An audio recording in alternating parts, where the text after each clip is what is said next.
and eat breakfast. I go to school at 7:30 and study till 10:30.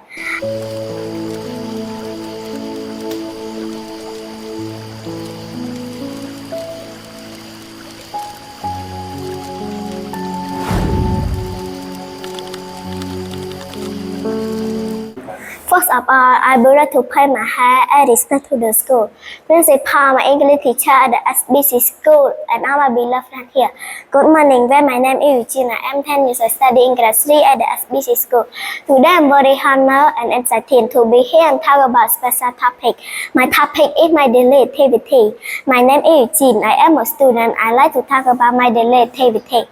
I get up early in the morning, mostly at around 6:30 and eat breakfast. I go to school at 7:30 and study till 10:30. I have my lunch at around 11:30 in the evening. I have dinner at 7 p.m.